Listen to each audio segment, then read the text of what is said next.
Welcome back साथियों। This is YouTube channel social service with Anil. Let's start. Hindi detection. Ayodhya में प्रबंधन। नए भव्य मंदिर में राम लला की प्राण प्रतिष्ठा के बाद श्रद्धालुओं का तांता सुखद और ऐतिहासिक है।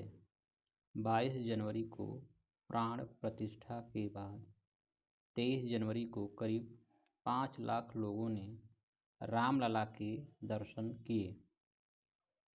यह ध्यान देने की बात है कि अयोध्या नगरी में आबादी 80,000 भी नहीं है। क्षमता से कई गुना ज़्यादा लोग रामलला के दर्शन के लिए आ रहे हैं। सहजता से रामलला के दर्शन और अनुशासन बनाए रखने के लिए रैपिड एक्शन फोर्स के 1,000 से ज़्यादा जवान तैनात किए गए हैं। कुछ विशेष अधिकारियों की भीड़ प्रबंधन के लिए तैनात किया गया है। 24 जनवरी को भी भीड़ का तांता नहीं टूट सका और आने वाले अनेक दिनों तक भीड़ का ऐसा दबाव अयोध्या में दिखने वाला है। यदि हर कोई जल्दी से दर्शन कर लेना चाहता है तो स्वाभाविक है और मंदिर प्रबंधन को आवश्यकता अनुरूप लोगों की व्यग्रता को समझना चाहिए। रामलला के दर्शन से कोई भी वंचित नहीं रहेगा, पर दर्शन को ज़्यादा से ज़्यादा सरल बनाना समय की मांग है।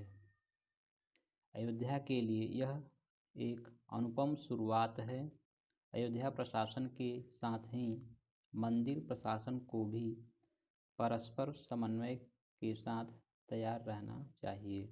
सर्दी के कम होने के बाद बुजुर्गों, महिलाओं, बच्चों की संख्या बढ़ेगी और उसके साथ ही सुचारू दर्शन सुनिश्चित करना बड़ी चुनौती हो जाएगी।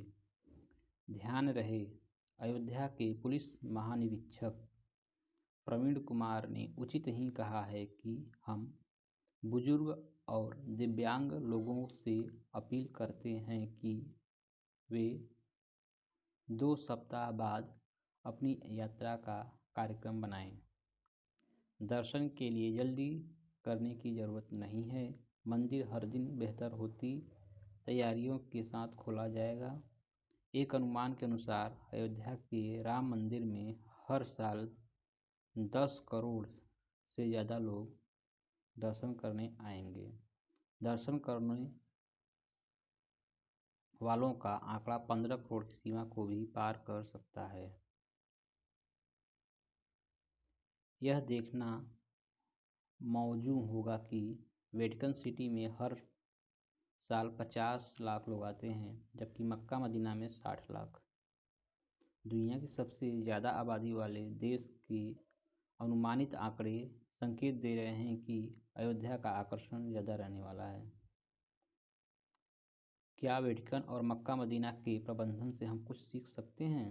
भारत की अगर बात करें तो अयोध्या में ऐसी क्षमता है कि वह देश की सबसे आकर्षक तीर्थ नगरी हो जाए। यह भी उल्लेखनीय है कि सबसे आकर्षक तीर्थ अयोध्या में मौजूद सभी धर्मों के पावन स्थलों को सजाया संवारा जा रहा है। तमाम पंथों और गलियों में काम हो रहा है ताकि पैदल या वाहन से घूमने वालों को किसी तरह की परेशानी न हो।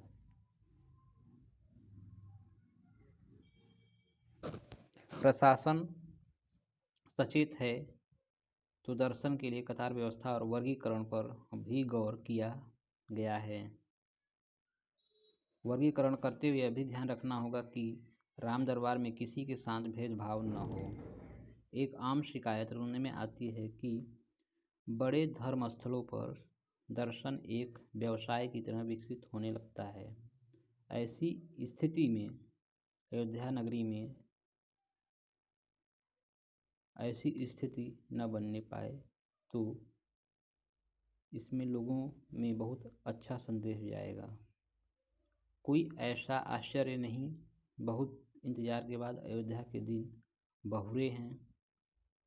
अब लता मंगेशकर चौक से 13 किलोमीटर लंबे राम पथ का पूरा हिस्सा कछुआ गति से आगे बढ़ रहे लोगों से भर जा रहा है। जैसे जैसे दिन चढ़ता है, राम पथ भीड़ के सागर में तब्दील हो जाता है। अतः आने वाले दिनों में सुरक्षा भी एक बड़ी चुनौती होगी। सुरक्षा की चाक चौबंद व्यवस्था से भी अयोध्या की महिमा में चार चांद लगेंगे। स्टॉप।